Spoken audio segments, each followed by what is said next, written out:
ঈশ্বরও পরমকৃষ্ণ।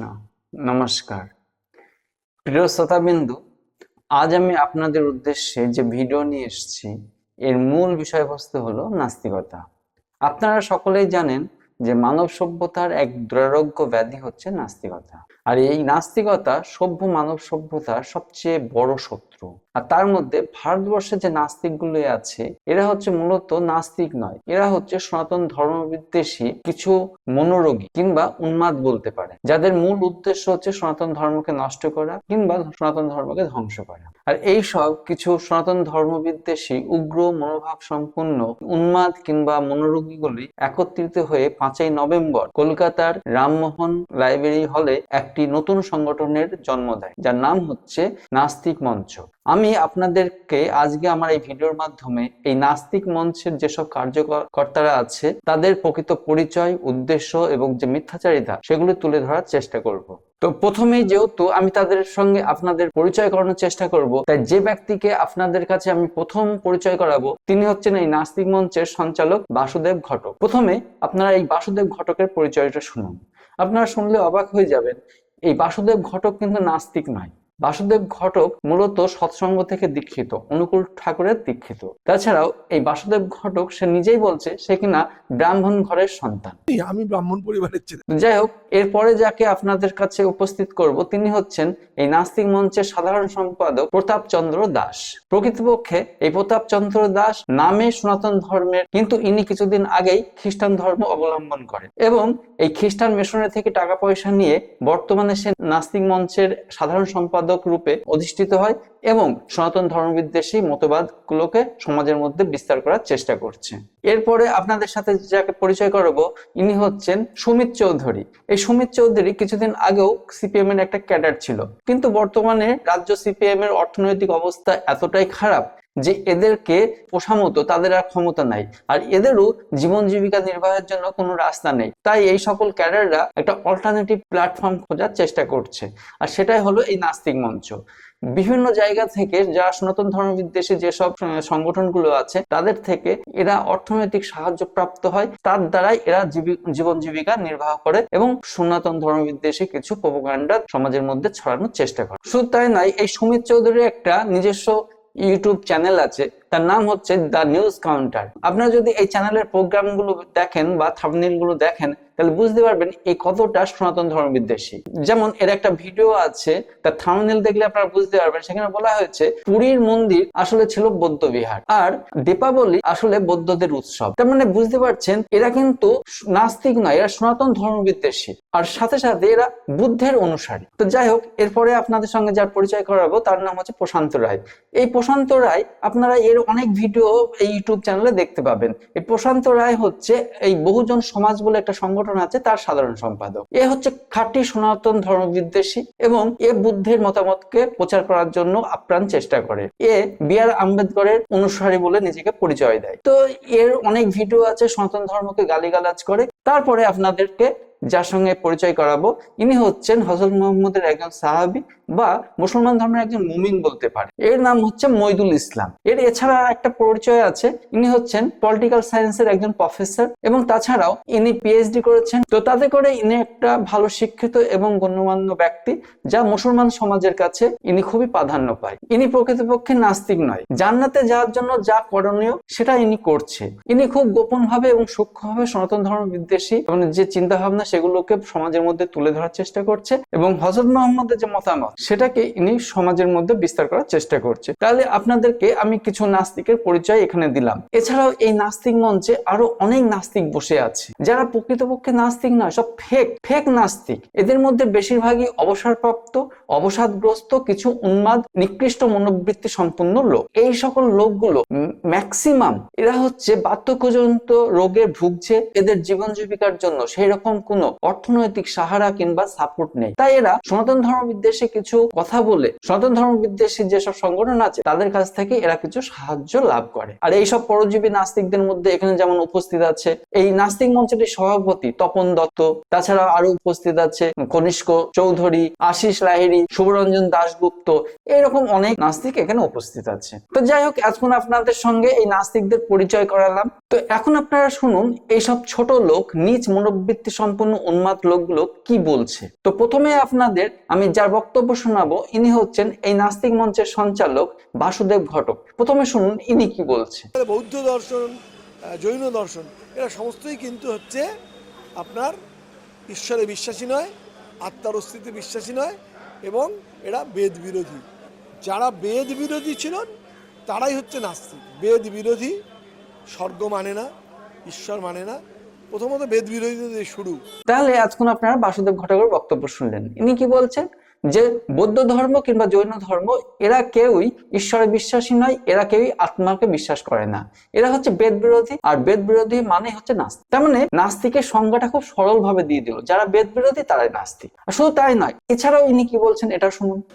বুদ্ধ বলেছিলেন আত্মদীপ ও ভাব, যে নিজেই প্রদীপের মতো জ্বলে ওঠো। তাহলে ইনি কি বলছেন যে বুদ্ধ বলেছেন আত্মধীব হব, মানে নিজেই প্রদীপের মতো জ্বলে ওঠো। এর থেকে আমরা বুঝতে পারছি যে বেদ বিরোধীরা হচ্ছে নাস্তিক, মানে ইনি বেদের বিরুদ্ধে প্রচার করতে চায়। আর তার সাথে সাথে বুদ্ধ যেটা বলেছে আত্মধীব হব, নিজেই প্রদীপের মতো জ্বলে ওঠো, সেটা সমাজের মধ্যে প্রচার করতে চায়। অ্যাকচুয়ালি এরা নাস্তিক নয়, এরা হচ্ছে সনাতন ধর্মবিদ্বেষী, আর সেই সাথে সাথে এরা বুদ্ধের মতবাদকে সমাজের মধ্যে প্রচার করতে চায়। তো এই হচ্ছে এদের উদ্দেশ্য। এছাড়াও এই সংগঠনের সাধারণ সম্পাদক প্রতাপচন্দ্র দাস সে কি বলছে শুনুন। আমাদের বিশ্বে, পৃথিবীতে ধর্মীয় কারণে সব থেকে বেশি মানুষ মারা গেছে, যেটা প্রথম বিশ্বযুদ্ধ বা দ্বিতীয় বিশ্বযুদ্ধে এত লোক মারা যায়নি। তার বেশ কয়েক গুণ এই ধর্মীয় কারণের জন্য মারা গেছে। ঈশ্বরের নামে, আল্লাহর নামে কি করছে, মানুষ কিন্তু খুন করে ফেলছে। এটা আপনারা দেখছেন। হ্যাঁ, এটা কেন হচ্ছে? আপনি কি দেখাতে পারবেন যে কোনো নাস্তিক বা বিজ্ঞান মনস্ক কর্মী বা যুক্তিবাদী কাউকে খুন করে দিয়েছে? হবে না, নেই। কারণ তারা হচ্ছে মানবিক, নাস্তিকরা হচ্ছে মানবিক। তাহলে এই সাধারণ সম্পাদক প্রতাপচন্দ্র দাস কি বলছে শুনলেন তো? বলছে যে আল্লাহ এবং ঈশ্বরের নামে মানুষ মানুষকে খুন করে, কিন্তু নাস্তিকেরা মানুষকে খুন করে না, নাস্তিকেরা হচ্ছে মানবিক। আমি বলবো এই গাধাটাকে একবার উত্তর কোরিয়ায় গিয়ে নাস্তিকদের মধ্যে থেকে এসে দেখ যে নাস্তিকরা কত বড় মানবিক, সেটা ওখানে গিয়ে বুঝতে পারবি। শুধুমাত্র ভারতবর্ষে আছে, সনাতন ধর্মের মধ্যে আছে বলে এরা জানে না নাস্তিকদের প্রকৃত পরিচয়টা কি। নাস্তিকদের মতো নিকৃষ্ট, মনোবৃত্তি সম্পূর্ণ পাপী এবং উন্মাদ লোক পৃথিবীতে আর কোনো জীবজন্তু পর্যন্ত নেই। এ বলে নাস্তিকরা নাকি মানবিক। যাই হোক, এবার আপনাদের আরেকটা নাস্তিকের বক্তব্য শোনাই, আপনারা শুনুন সে কি বলছে। এর নাম হচ্ছে প্রশান্ত রায়। আপনারা জানেন 2011 সালে বিখ্যাত একটা মন্দির চুরি হয়েছিল, বিখ্যাত মন্দির যেখানে মানুষ যায়, তিরুপতি মন্দির। প্রায় 12.5 কিলো সোনা, 2.5 কোটি টাকা, 27-28 কিলো রূপো, এগুলো চুরি হয়েছিল। তো আপনারা যারা আজকে নতুন এসছেন এই কথাগুলো শুনছেন, তাদের উদ্দেশ্য বলি যে তিরুপতি তার পরনের কাপড় পর্যন্ত, সেই সোনার জল দেওয়া কাপড় পর্যন্ত খুলে নিয়ে চলে গেছে, পরনের অলংকার পর্যন্ত সব ফাঁকা হয়ে গেছে। সে নিজে রক্ষা করতে পারে না নিজেকে, সে আপনাকে কি করে রক্ষা করবে? গৌতম বুদ্ধ, তাকে চর্চা করুন। তাহলে এতক্ষণ আপনারা এই প্রশান্ত রায়ের বক্তব্য শুনলেন। এই রাজাকারের নাজায়েজ সন্তান বলে কিনা যে যদি তিরুপতি বালাজি সে নিজেকেই নিজে বাঁচাতে না পারে, তাহলে সে তার ভক্তকে কিভাবে বাঁচাবে। অর্থাৎ আপনারা গৌতম বুদ্ধের চর্চা করুন। তেমন এর থেকে বোঝা যাচ্ছে যে এরা গৌতম বুদ্ধের বাণীকে, গৌতম বুদ্ধের মতামতকে এরা দেশের মধ্যে প্রচার করতে চায়, আর সেই সাথে সাথে সনাতন ধর্মের বিরুদ্ধে এরা প্রচার করতে চায়। তো যাই হোক, এতক্ষণ আমি আপনাদেরকে কিছু তথাকথিত ফেক নাস্তিকদের বক্তব্য শোনালাম। এবার আমি আপনাদেরকে শোনাবো দেশ বিদেশের কিছু বিখ্যাত দার্শনিকদের বক্তব্য, কিংবা কিছু ঋষি মহর্ষি কিংবা জ্ঞানীগুণী ব্যক্তিদের বক্তব্য। আপনারা শুনবেন যে এইসব ব্যক্তিরা এই নাস্তিকতার প্রসঙ্গে কি বলে গেছেন। তো প্রথমে আমি যার বক্তব্য শোনাবো ইনি হচ্ছেন সারা বিশ্বের তথা গ্রিকের একজন বিখ্যাত দার্শনিক সক্রেটিস। এই সক্রেটিস এই নাস্তিকতা প্রসঙ্গে কি বলে গেছে, প্রথমে আপনারা তার বক্তব্যটা শুনুন। যে মানুষ দেবতাদের অস্বীকার করে সে সত্যের পথ থেকে নিজেকে দূরে সরিয়ে রাখে। তাহলে এতক্ষণ আপনারা সক্রেটিসের বক্তব্য শুনলেন। এবার শুনুন আমাদের দেশের একজন বিখ্যাত জ্ঞানী পুরুষের বক্তব্য।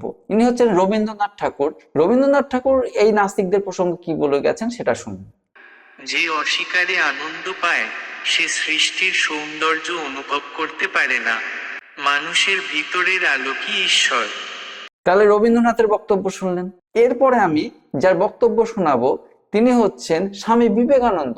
স্বামী বিবেকানন্দ এই নাস্তিকতা প্রসঙ্গে কি বলে গেছে একটু শুনুন। যে নিজের আত্মার উপর বিশ্বাস রাখে না সে নাস্তিক।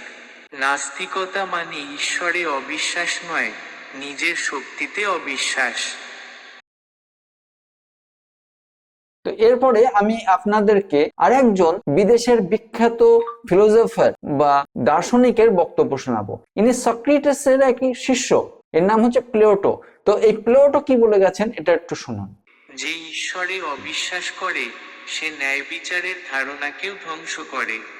তাহলে আপনারা গ্রিক দার্শনিক প্লেটোর বক্তব্য শুনলেন।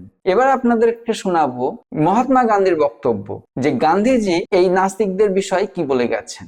তো শুনুন গান্ধীর বক্তব্য। যে ঈশ্বরে বিশ্বাস রাখে না সে নিজের আত্মাকে চিনতেও ব্যর্থ হয়। তাহলে এখন গান্ধীর উক্তি শুনলেন। এবার আমি যেটা শোনাবো খুব গুরুত্বপূর্ণ, সেটা হচ্ছে এই তথাকথিত ফেক নাস্তিকদের বাবা বি আর আম্বেদকর যে মনুসংহিতা পুড়িয়েছিল, সেই বি আর আম্বেদকর কি বলেছে এটা একটু আপনারা মনোযোগ দিয়ে শুনুন। তাহলে বুঝতে পারবে এই যে নাস্তিকরা এখানে উপস্থিত হয়েছে না, যার যার ফটো পিছনে নিয়ে নাস্তিকরা নাস্তিক মঞ্চ চালাচ্ছে, সেই বি আর আম্বেদকরের বক্তব্যটা শুনলে এই নাস্তিকদের লজ্জা পাবে যে তিনি কি বলে গেছেন। তো শুনুন বি আর আম্বেদকর কি বলছে। আমি ঈশ্বরকে অস্বীকার করি না, কিন্তু অন্ধবিশ্বাসকে ঘৃণা করি। ধর্মকে যুক্তি ও ন্যায় বিচারের মাধ্যমে বিচার করতে হবে। তাহলে আপনারা শুনলেন তো, এদেরই বাবা বি আর আম্বেদকর সে কি বলে গেছে, যে আমি ঈশ্বরকে অস্বীকার করি না, আমি অন্ধবিশ্বাসকে ঘৃণা করি। তেমন স্পষ্ট বলে গেছে যে আমি ঈশ্বরকে অস্বীকার করি না। আর এই গাধাগুলো, এই তথাকথিত ফেক নাস্তিকগুলো, এরা যে ব্যানারটা বানিয়েছে না, আপনারা ব্যানারটা একবার দেখেছেন তাকে? সেই ব্যানারে কি লেখা আছে? সেই ব্যানারে লিখেছে যে আমরা ঈশ্বরের অস্তিত্বের দাবিকে অস্বীকার করি। বি আর আম্বেদকর বলছে আমি ঈশ্বরকে অস্বীকার করি না, আর এরা লিখেছে আমরা ঈশ্বরের অস্তিত্বের দাবিকে অস্বীকার করি। তার মানে এদের যে নাস্তিক মঞ্চের পিছনে যে ফটোটা আছে সেটা বি আর আম্বেদকরের, আর এদের সামনে যে ব্যানারটা আছে সেটা বি আর আম্বেদকরের উল্টো। বি আর আম্বেদকর নিজে বলছে আমি ঈশ্বরকে অস্বীকার করি না, আর এরা কি বলছে যে আমরা ঈশ্বরের অস্তিত্বের দাবিকে অস্বীকার করি। তার মানে কতটা পরস্পর বিরোধী এরা। তো আমি এই জন্যই বলবো যে এই সব যে নাস্তিক গুলো দেখছেন না, এরা প্রকৃত নাস্তিক নয়, এরা হচ্ছে সনাতন ধর্মবিদ্বেষী। এরা যদি এক বাপের বেটা হয়, এরা যদি রাজাকারের নাজায়েজ সন্তান না হয়, এরা যদি খান সেনাদের উৎপাতের ফসল না হয়, তাহলে এরা একবার লিখে দেখাক যে আমরা আল্লাহর অস্তিত্বের দাবিকে অস্বীকার করি। এটা লিখে দেখা। এরা লিখুক যে আমরা যীশু খ্রিস্টের অস্তিত্বের দাবিকে অস্বীকার করি, আমরা বুদ্ধের অস্তিত্বের দাবিকে অস্বীকার করি। লিখে দেখাক তিনি। না, কি লিখেছে? আমরা ঈশ্বরের অস্তিত্বের দাবিকে অস্বীকার করি। আরে তুমি লেখো যে আমি মোহাম্মদের অস্তিত্বের দাবিকে অস্বীকার করি, আমি আল্লাহর অস্তিত্বের দাবিকে অস্বীকার করি। না, এদের সেই বুকের পাঠা নেই, কারণ যে এরা সনাতন ধর্মবিদ্বেষী। আর এরা অন্য কোনো ধর্মের পিছনে লাগার মতো এদের ক্ষমতা নেই, কারণ এরা নাস্তিক নয়, এরা কাপুরুষ। এরা হচ্ছে রাজাকারদের নাজায়েজ সন্তান। এরা শুধু সনাতন ধর্মবিদ্যে লাগেন কেন না, সনাতন ধর্মের যার উত্তরসূরি আছে, যার অনুসারী আছে, তারা হচ্ছে সরল প্রাণ, তারা সাধারণ জীবনযাপন করতে ব্যস্ত, তারা কাউকে খুন খারাপি রাহাজানির মধ্যে থাকে না। তাই এদের এত সাহস। একবার দেখাক যে আল্লাহর বিরুদ্ধে কিছু কথা বল, তাহলে আমরা বলবো যে হ্যাঁ তুমি কত পুরুষ। তো যাই হোক, এরপরে আমি যার বক্তব্যটা শোনাবো, যে নিজেকে নাস্তিক বলে নাস্তিক মঞ্চে গিয়ে বসে আছে, সেই মইদুল ইসলামের বক্তব্য। এখন আমরা এই মইদুল ইসলামের কিছু বক্তব্য শুনবো। এই মইদুল ইসলাম কি বলছে একটু শুনুন। বড় মানুষ যখন পৃথিবীতে সে আসছে, তাকে কিন্তু আমি আগেই ধর্মের জায়গা থেকে চিহ্নিত করছে। বার্থ সার্টিফিকেটের পর থেকে দেখা যাচ্ছে যে ধর্মের জায়গা চিহ্নিত করছে। জেন্ডার প্রথমে ক্লিয়ার হয়ে গেল, মেল না ফিমেল, তারপরে কিন্তু ওর বাবা মার নাম লেখা হচ্ছে, তার সঙ্গে একটা রিলিজিয়ান জুড়ে দেওয়া হচ্ছে। কিন্তু সেই যখন বড় হবে তাকে তো সেই জায়গাটা দিতে হবে। সে তখন নিজে বেছে নেবে যে সে ধর্ম বিশ্বাস করবে না তো করবে না, কোনো মতবাদে বিশ্বাস করবে কি করবে না, এবং সেটাকে তাকে ছেড়ে দিতে হবে, কিন্তু সেটা আমাদের হয় না। তাহলে এখন আপনারা মইদুল ইসলামের বক্তব্য শুনলেন। মইদুল ইসলাম খুব আক্ষেপ করে বলছে যে যখন এই পৃথিবীতে একটা বাচ্চা জন্ম নেয়, তখন আমরা প্রথমেই দেখি না সে ছেলে না মেয়ে, তারপরেই তার বাবা মার নাম যখন জোড়া হয় তার পিছনে একটা ধর্ম জুড়ে দেওয়া হয়। প্রকৃতপক্ষে এই বাচ্চাটি বড় হয়ে সে কোনো ধর্ম করবে না করবে না, যদি করে সে কোন ধর্ম করবে, তার নিজস্ব মতামত, এগুলো আমরা জানার চেষ্টা করি না। এগুলো আমাদের সমাজের সেই রকম কোনো ব্যবস্থা নেই। কিন্তু আমি বলবো মইদুল ভাই, যে তুমি যে 10 বছর ধরে যদি তুমি নাস্তিক হও, এই 10 বছর ধরে তোমার পরিবারে আজ পর্যন্ত তোমার পরিবারের যে শিশুগুলো জন্ম নিয়েছে তাদের সুন্নত দেয়া হয়েছে না দেয়া হয়নি, একটুখানি প্রমাণ সহকারে তুমি বলো দিন। তুমি ভিতরে ভিতরে ঘরে গিয়ে তুমি সুন্নত দিয়ে মুসলমানি দিয়ে তুমি বাচ্চাগুলোকে কষ্ট দেবে, আর বাইরে এসে বলবে আমি নাস্তিক। তুমি প্রমাণ করাও যে তোমার বংশের যেসব জন্ম নিয়েছে 10 বছরের মধ্যে কিংবা আজকে যারা জন্ম নিচ্ছে তাদের সুন্নত দেয়া হয় না। কারণ তোমার তো সুন্নত দেওয়া আছে 100% শিওর। তুমি হয়তো বলতে পারো সে মোল্লারা জোর করে দিয়েছে ছোটবেলায়, কিন্তু আমি মানি না। তুমি মানো না, তোমার পরিবারকে মানাও। তো যাই হোক, এছাড়াও আমি তোমার কাছে একটা বক্তব্য রাখবো, তুমি যদি এত বড়ই নাস্তিক হও তাহলে তসলিমা নাসরিনকে কলকাতার এই মঞ্চে নিয়ে এসে দেখাও যে তুমি কত বড় নাস্তিক। তুমি মুফতি মাসুদ, ইমরান বিন বসির, আসাদ নূর, আসিফ মহিউদ্দিন এদেরকে তুমি কলকাতার ওই নাস্তিক মঞ্চে দাঁড় করিয়ে তুমি ওদের বক্তব্য শোনাও। মুসলমানদের বিরুদ্ধে শোনাতে হবে না, শুধু শোনাও যে ওদের বক্তব্য যে আমরা নাস্তিক। নাস্তিক মঞ্চ থেকে আমরা আহ্বান করছি যে আমরা কোনো ঈশ্বর মানি না, আল্লাহ মানি না, গড মানি না, কিছু মানি না। শুধু ওই ব্যক্তিগুলোকে নিয়ে এসে একবার কলকাতার নাস্তিক মঞ্চে তোমরা দাঁড় করিয়ে দেখাও যে আমরা দেখো এই নাস্তিকগুলোকে নিয়ে এসেছি এবং ওদেরকে ওদের বক্তব্য শোনানোর জন্য আপনাদের কাছে আমরা উপস্থিত করেছি। তাহলে আমি বলবো যে হ্যাঁ, আপনারা নাস্তিক। প্রকৃতপক্ষে আপনারা নাস্তিক নয়, আপনারা সনাতন ধর্ম বিদ্বেষী, আপনারা কাপুরুষ। আপনারা মুল্লাদের ভয়ে এই তসলিমা নাসরিনকে কলকাতার মঞ্চে নিয়ে আসতে পারছেন না, ইমরান বিন বসিরকে নিয়ে আসতে পারছেন না, আসিফ মহিউদ্দিনকে আপনারা কলকাতার মঞ্চে ডাকতে পারছেন না। কেন না? আপনারা মুল্লাদের ভয় পান। যেহেতু আমরা সনাতন ধর্মীরা খুবই সহিষ্ণু, খুবই ধৈর্যশালী, তাই আমাদের প্রতি এত জ্বলন। আমরা যদি আপনাদের উপরে দাঁত তুলে ধরতে পারতাম, আমরা যদি আপনাদের প্রতি বোম মারতে পারতাম, বন্দুক নিয়ে গিয়ে তাড়া করতে পারতাম, তাহলে এই যে ব্যানারটা ছাপিয়েছেন না যে আমরা ঈশ্বরের অস্তিত্বের দাবিকে অস্বীকার করি, সব বন্ধ হয়ে যেত। ক্ষমতা থাকলে করান, লেখেন যে আমরা আল্লাহর অস্তিত্বের দাবিকে অস্বীকার করি। ক্ষমতা নেই, কারণ আপনারা নাস্তিক নয়, আপনারা কাপুরুষ। তো যাই হোক, আজকের ভিডিও এই পর্যন্তই। আমি চাই না এই ভিডিওকে আরো বড় করে আপনাদের মূল্যবান সময় নষ্ট করতে। তো আবার দেখা হবে আগামী ভিডিওতে। ততদিন আপনারা ভালো থাকুন, ভগবান আপনাদের সুস্থ রাখুক, মঙ্গল করুক, এই কামনা রেখে, এই বাসনা রেখে আমি আজকের ভিডিও এখানেই সমাপ্ত করছি। আবার দেখা হবে আগামী ভিডিওতে। ঈশ্বর পরম কৃষ্ণ। নমস্কার।